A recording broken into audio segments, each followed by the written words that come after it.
Bonjour à tous, ravi de vous retrouver comme chaque semaine pour Mark & Strat pour parler d'un secteur que j'adore, celui de la communication et des marques. Alors au programme cette semaine, l'IA, les marques et moi, c'est le sujet de la dernière étude menée par la délégation Customer Marketing de l'AACC. Dans quelle mesure aujourd'hui, nous, consommateurs, est-ce qu'on fait confiance aux marques qui utilisent l'IA ? Sommes-nous vraiment convaincus que l'intelligence artificielle peut être bénéfique pour notre expérience utilisateur ? On décrypte les résultats de l'étude dans Mark & Strat cette semaine. Changer de nom, quelles conséquences ? Kantar Public est devenu Verian il y a tout juste un mois, un nouveau nom qui fait suite. Un changement d'actionnaire reste maintenant à le faire connaître. Et puis, on va faire connaissance avec un conseiller virtuel. Castorama a mis au point un assistant basé sur l'IA, accessible en ligne. Il conseille les consommateurs dans leur choix de matériel de bricolage. L'objectif, c'est d'avoir une expérience en ligne qui soit finalement très proche de celle qu'on pourrait avoir avec un conseiller en magasin. Bienvenue dans Mark & Strat, c'est l'épisode 21.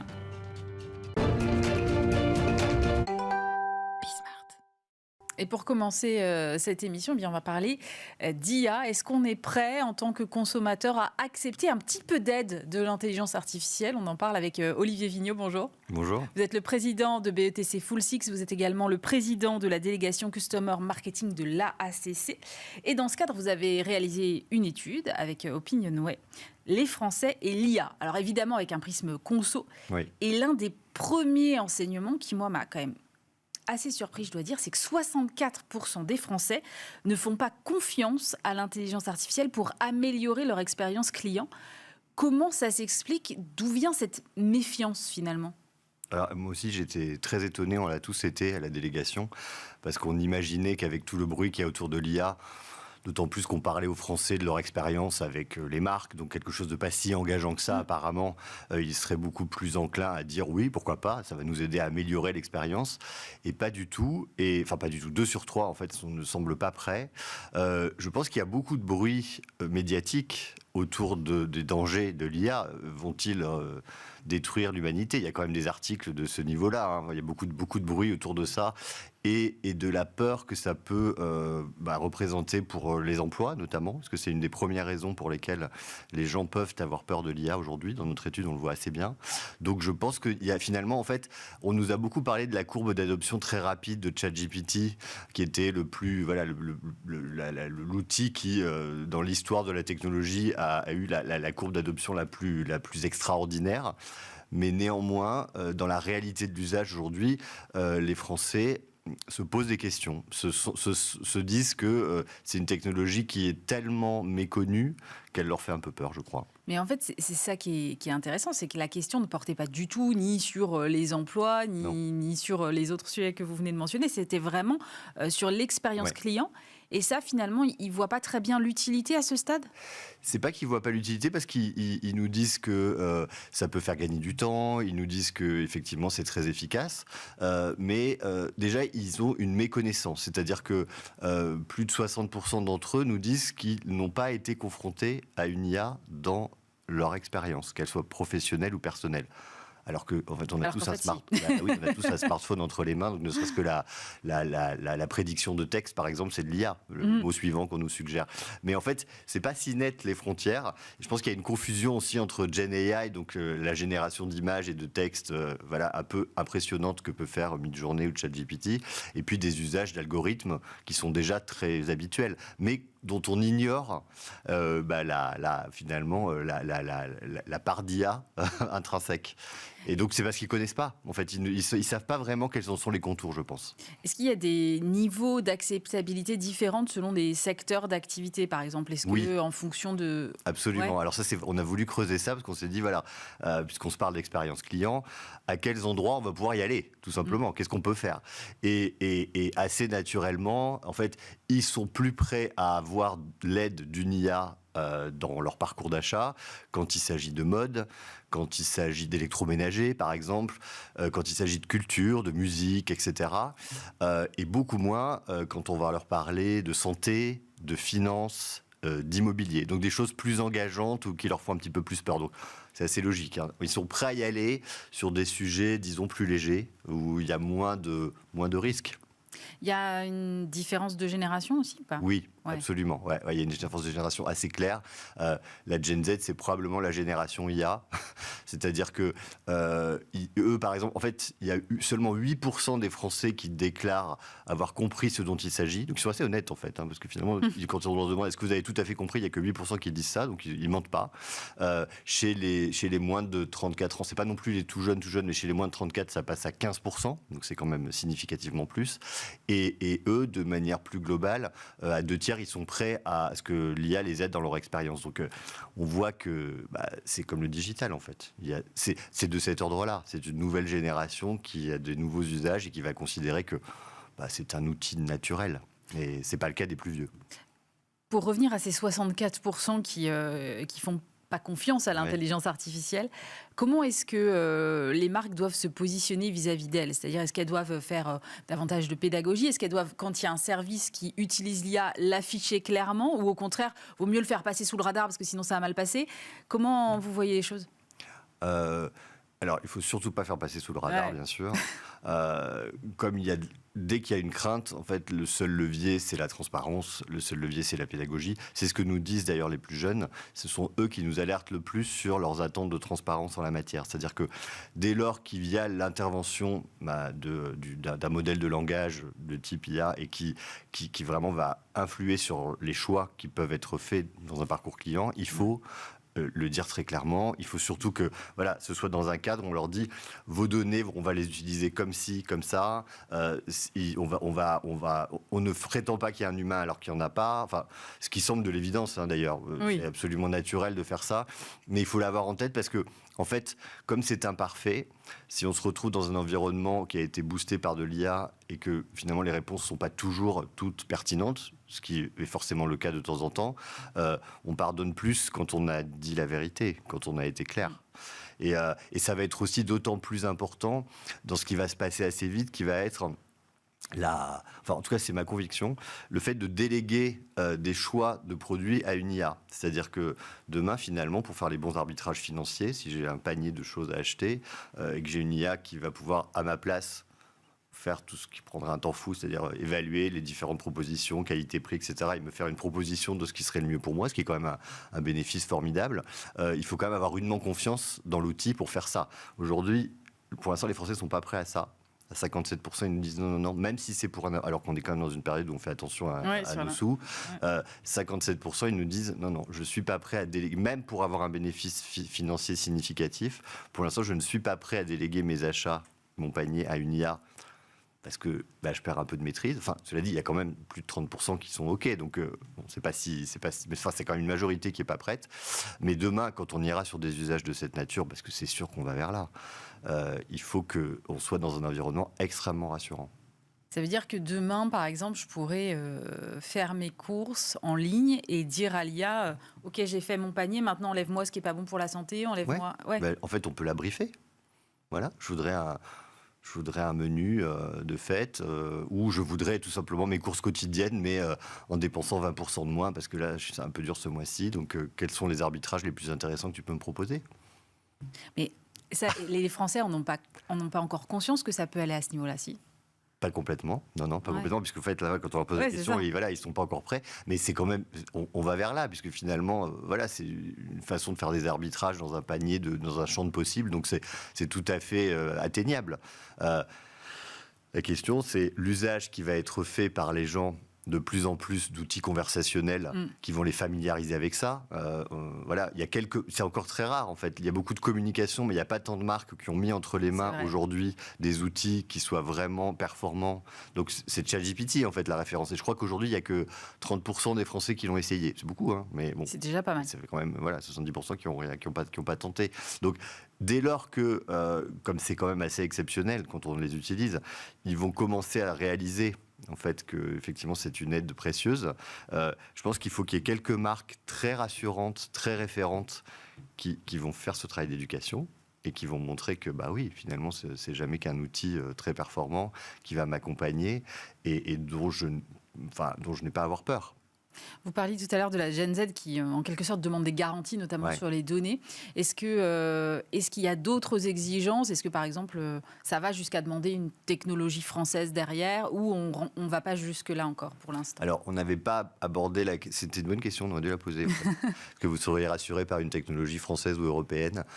En fait, je pense que les gens sont tellement habitués à ce que ces outils technologiques qui nous entourent et qui s'appellent les GAFAM ne soient pas ni français ni européens, que je pense que, en fait, ce qui compte surtout, c'est l'usage. Ce qui compte, c'est le service rendu. Ce qui compte, c'est l'efficacité. Et donc, c'est toujours pareil. C'est-à-dire qu'on voit bien que toutes les initiatives qui ont pu exister d'alternatives qui ne soient pas américaines, en fait, elles ont du mal à s'implanter parce que là, il y a une telle perte de praticité, d'évidence de l'usage, que les gens, quand il faut arbitrer entre la qualité de l'usage et puis une idéologie, en tout cas des convictions personnelles sur une défense de notre technologie européenne ou française, ils choisissent l'usage. Ouais. Du côté des marques, est-ce qu'il faut y aller maintenant ? Ou est-ce que, compte tenu du fait qu'il y a quand même 64% des Français qui ne font pas confiance à l'IA, faut quelque part pas être en avance sur son marché ?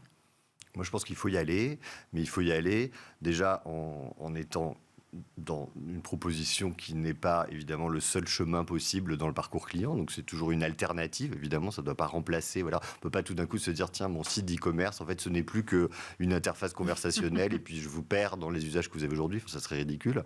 Mais en revanche, je pense qu'il faut y aller parce qu'en fait, il faut tester et il faut voir aussi comment les différents publics des différentes marques expriment leurs attentes, montrent aussi les limites de l'outil parce qu'en fait, il y a quand même aussi, je parlais des emplois, mais il y a aussi une autre limite importante qui est la perte de la chaleur des relations humaines, ce qui est aussi très évident, mais ça ressort très nettement aussi dans l'étude, sans surprise.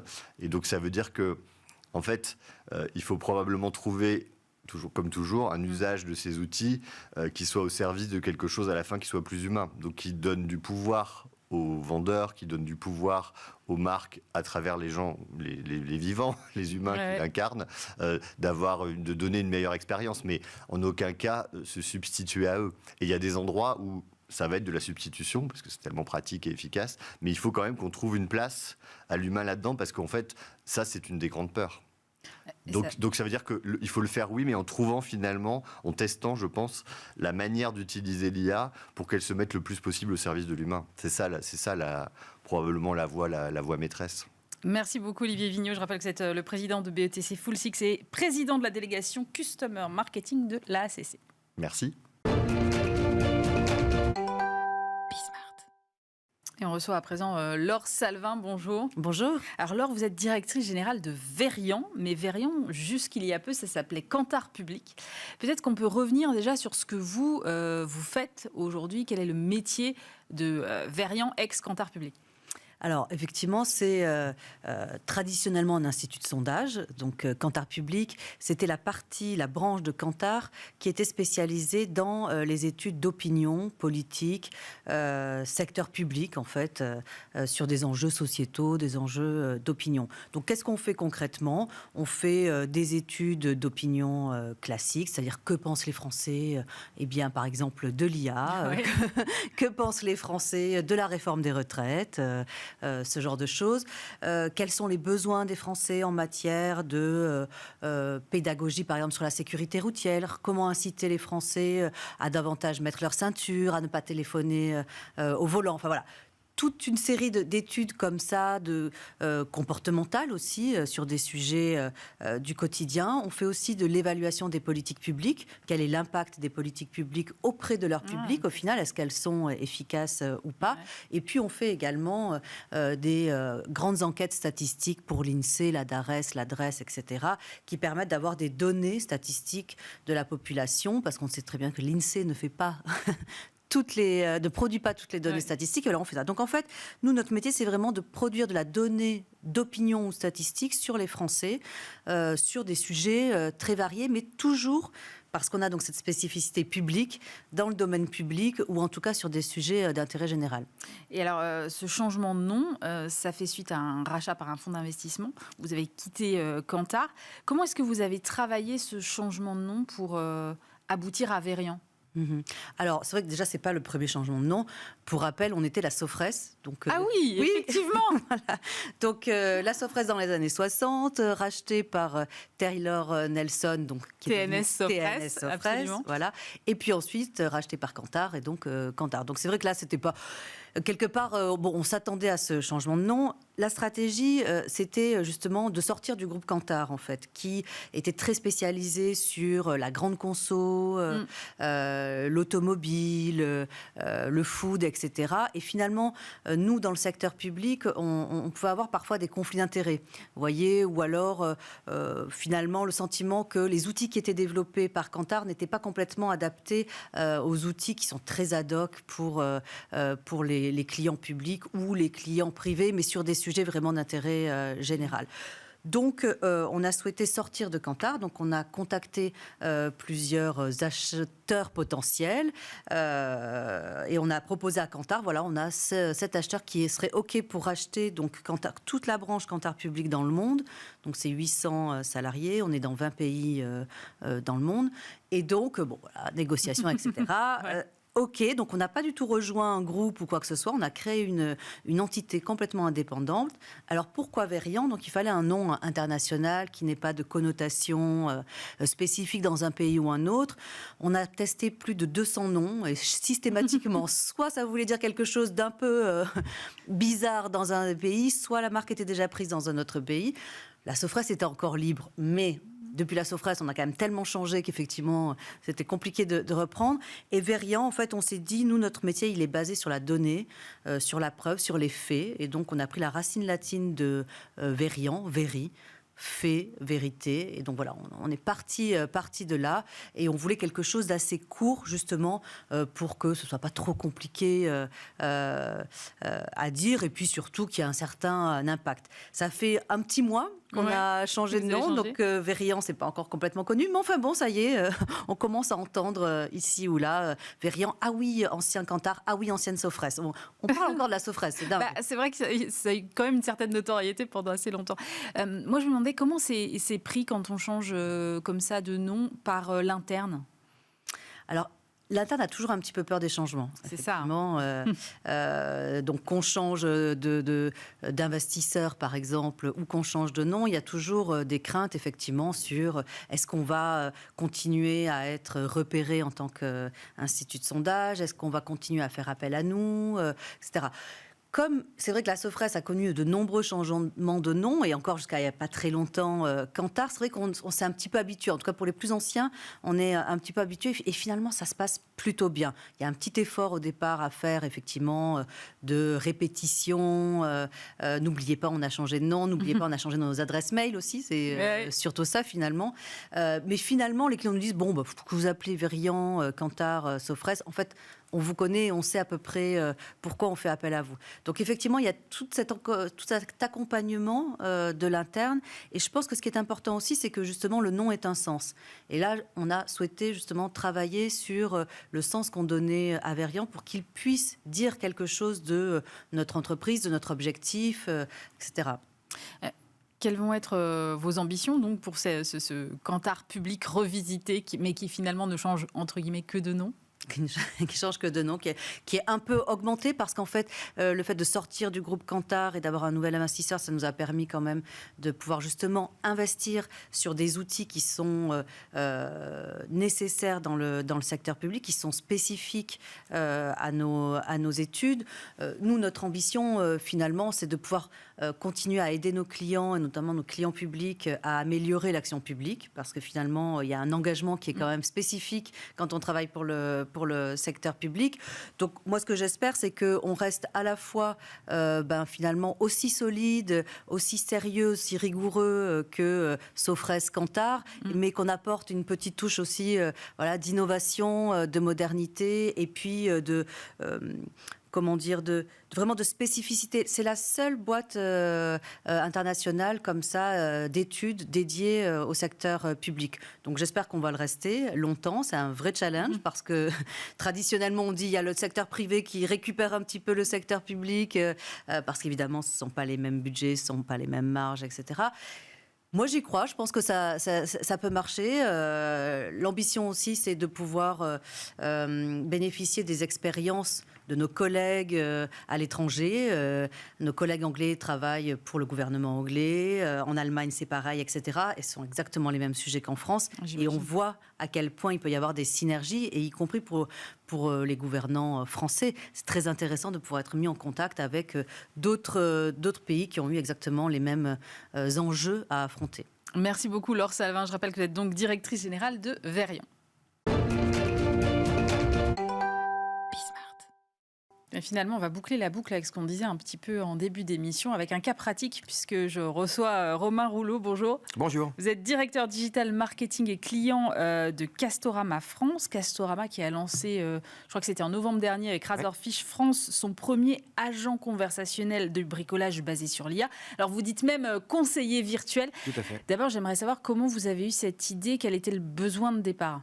Alors le besoin de départ, c'est déjà l'émergence des LLM, donc de la générative AI début 2023, fin 2022, avec la vague ChatGPT, où on se rend compte qu'il y a une technologie qui arrive sur le marché, qui n'a pas besoin d'être expliquée en théorie au grand public. Donc on a les résultats absolument records d'audience de ChatGPT, et la démultiplication des cas sur lesquels on peut l'utiliser. Et en fait, c'est très particulier, parce que moi, ça fait une vingtaine d'années que je suis dans le digital, et j'ai connu l'arrivée de l'e-commerce de manière massive, l'arrivée du mobile, et là, en fait, c'est la même acabit. Sauf que contrairement aux autres, dans les autres, on projetait le potentiel, alors que là, on le voit tout de suite, le potentiel. Par contre, il est démultiplié. Et donc, nous, on a choisi plutôt de se dire quels sont les éléments clés qu'on peut utiliser, et de dire, face à un client, comment je peux accompagner le client en ligne, à l'instar de ce que fait un vendeur dans un magasin sur un secteur qui est assez large et compliqué, qui est l'amélioration de la maison. Alors moi, je me méfie toujours un peu du storytelling. Donc, dites-moi donc, en quoi c'est différent d'un chatbot classique? Parce que c'est vieux, les chatbots. Oui, alors c'est très... Et puis ça marche plus ou moins. C'est d'ailleurs pour ça qu'on n'utilise jamais le mot chatbot, parce que justement, le chatbot est très limitatif. C'est un arbre de décision. Je pose une question A. Quand j'ai la réponse, si je réponds B, je vais dans telle direction. Si je réponds C, je vais dans telle direction. Et ça s'arrête là. Puis à la fin, en général, on dit, est-ce que vous voulez passer sur un vrai conseiller? Quelqu'un en vrai. Là, la particularité, c'est qu'on utilise la puissance technologique de la conversation, de la partie Generative AI.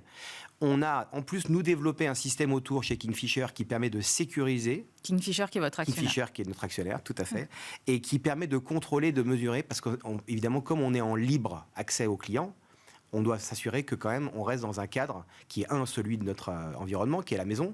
C'est-à-dire si je pose des questions sur le sport, je suis pas là pour répondre à ça. D'accord, donc il faut la limiter quand même. Faut le limiter, et en même temps le nourrir de tout notre savoir, parce qu'on ça fait 55 ans que chez Castorama, on accompagne les clients, et donc on a beaucoup de savoir en interne, et c'est ce savoir-là qu'on veut déjà délivrer. Et c'est ce savoir-là qui sert aux formations des vendeurs. Et donc on lui a nourri de tous les guides de formation des vendeurs, tous les tutoriels qu'on a développés depuis une dizaine d'années chez Casto, pour que déjà, il essaye de retranscrire dans une logique de conversation, ce qui est très différent d'un chatbot. Et là, on est dans un échange avec le client. Le client pose une question, le conseiller virtuel en répond éventuellement pour préciser, et c'est vraiment une conversation qui s'enclenche, ce qui n'est pas du tout la mécanique d'un chatbot. Donc c'est un peu comme si, l'idée c'est de rapprocher l'expérience digitale de celle du magasin avec de la conversation, si je comprends bien. Exactement. Alors, comment ça se passe concrètement? Admettons, je veux acheter une perceuse. Voilà. En fait, je vais poser une question. Donc, vous allez lui dire, je cherche une perceuse, j'ai un budget de 100 € et j'ai une utilisation relativement modérée. C'est exactement comme ça, à peu près, que quelqu'un se présenterait dans un magasin. Et s'il ne le dit pas, c'est comme ça que le vendeur va repréciser. Parce que s'il dit, je cherche une perceuse, si vous dites ça à un magasin, il va vous poser la question, c'est quoi votre usage? C'est quoi votre budget? Est-ce que vous vivez en appartement? Est-ce que vous vivez en maison? Et ainsi de suite, et ainsi de suite. Et en fait, le conseiller virtuel, il va faire exactement la même logique pour arriver, au bout du compte, à une recommandation la plus précise possible. Comment vous avez travaillé sur cette IA? Alors, on a d'abord travaillé en interne, avec le fait de le faire apprendre. C'est comme un bébé, Donc, sauf que c'est un bébé qui apprend à une vitesse absolument démultipliée. Donc, on le fait apprendre, on le fait tester par de l'interne, par des spécialistes, parce qu'on a évidemment beaucoup de spécialistes en interne, qui l'ont un peu crash-testé pour s'assurer que, si je pose des questions hyper complexes, et en général, même les spécialistes étaient bluffés, parce qu'en fait, il répond à 8 ou 9 fois sur 10 complètement dans la plaque. Alors ensuite, on l'a fait tester par une communauté. On a une communauté qui s'appelle Casto et vous. On a 3000 clients qui sont des ambassadeurs de la marque et qui sont ultra motivés pour nous aider à construire nos produits et nos services. Donc on l'a fait tester et pareil, on a recueilli leurs besoins et on a développé un bouton, comme vous pouvez avoir dans plein d'applications. Est-ce que je suis content de ce que tu m'as répondu ou est-ce que je ne suis pas content? Et en fonction de la réponse, nous, on recueille ces éléments-là et on l'améliore, évidemment, dans les conversations qui sont non satisfaisantes. Je voudrais qu'on reboucle avec ce qu'on disait en début d'émission, c'est-à-dire quand vous entendez Olivier Vigneault qui dit dans l'étude menée par la HACC, il y a 64% des Français qui ne font pas confiance à l'IA pour les aider dans leur expérience d'achat. Vous dites je suis en avance ou vous dites non, mais il va falloir évangéliser? Alors il va falloir évangéliser, ça c'est clair. Pour moi déjà il y a la définition de ce qu'on met derrière l'IA. Effectivement j'ai écouté Olivier Vigneault tout à l'heure et on sent bien que les gens ne savent pas trop ce qu'on y met derrière. Par contre, si on pose la question, et je crois que c'était 30% le chiffre de ChatGPT, 30% c'est quand même énorme à la taille d'un pays comme la France, et les gens en fait ont testé et naturellement ont posé des questions. Et moi ce que j'ai constaté quand j'ai regardé des utilisateurs internes ou des clients, c'est que les gens ne savent pas exactement comment lui poser la question. Et quand j'ai dit en interne, hein, j'ai fait ça avec des collègues, avec des équipiers en magasin, et je lui dis vas-y, pose-lui une question. Mais c'est-à-dire, je lui pose quoi? Pose-lui une question comme si tu avais un vendeur. Et alors même en disant ça, ils mettent un mot-clé comme si c'était sur Google. Oui, non, pose-lui une vraie question. On n'est pas habitué. Hein. Voilà. Et donc ça, on sent que c'est un accompagnement, que ça va prendre du temps. On est les premiers en Europe à avoir développé ça sur la distribution spécialisée. Donc comme on est les premiers, les gens n'ont pas encore l'habitude de cette approche-là. Vous en êtes où du déploiement là aujourd'hui? La semaine dernière, donc c'est tout frais, on a développé à l'ensemble des catégories. En novembre, on avait développé une seule catégorie, qui est l'outillage électroportatif. D'accord. Donc plutôt restrictif, mais précis. Et puis surtout, on a appris. Et entre-temps, on l'a entraîné sur l'ensemble des catégories. Et là, on a estimé très récemment, fin janvier, qu'on pouvait l'ouvrir à toutes les catégories. Donc maintenant, il est sur la homepage du site de Casto, sur l'app de Casto. On lui a mis un petit personnage, parce que ça aussi, ça permet de représenter quelque chose qui est un conseiller, mais en même temps, on ne veut pas une photo d'un homme. Donc comme ça, on se rend compte que c'est bien un avatar. Il faut quand même un petit peu l'incarner, quoi. Voilà, on l'incarne et en même temps, on monte... C'est plutôt mascotte qu'autre chose. Voilà, c'est un petit... alors, on a entendu, c'est un petit plombier, c'est un peu... Et en fait, ce qu'on veut, c'est qu'il soit sympathique et qu'il dise qu'il y a quelqu'un, il y a du virtuel, mais que c'est qu'un conseiller. Et puis, surtout, on continue à surveiller les conversations, surveiller dans le sens surveiller ce qui est dit, la qualité de la réponse et surtout la réaction des internautes. C'est en fait ce bouton up et down nous permet de juger de la qualité de la réponse et automatiquement d'ajuster pour la prochaine typologie de question. Voilà. Il y a combien de références 70 000 produits vendus sur Castorama, donc c'est très très large. Et on peut poser une question sur de la déco. On peut poser une question sur du bricolage de l'outillage, on peut poser une question sur du bâti, sur des gros projets, des petits projets, il y a de tout. Moi, je vous donne deux exemples de questions. On a fait tester, j'ai besoin de repeindre la chambre de ma fille, quelle couleur tu me conseilles? C'est large. Ouais. C'est très large. C'est subjectif. Et après, justement, donc le conseiller, il a dit, ça dépend, est-ce que vous aimez les couleurs chaudes, est-ce que vous aimez... Et là, on rentre dans cette conversation. Et puis, on peut mettre aussi une question. J'ai un cadre à poser sur du placo. J'ai besoin d'une perceuse, mais je ne sais pas laquelle utiliser. Comment je fais? Voilà. Donc, c'est vraiment des champs très, très, très, très larges. Et c'est là où on se rapproche vraiment de la réponse qu'on pourrait avoir en magasin, en fait. Exactement, exactement. Merci beaucoup, Romain Rouleau. Je rappelle que vous êtes directeur digital marketing et client de Castorama France. C'est la fin de cette émission. Merci de nous avoir suivis. Bien évidemment, on se retrouve la semaine prochaine pour un nouveau numéro de Mark & Strat.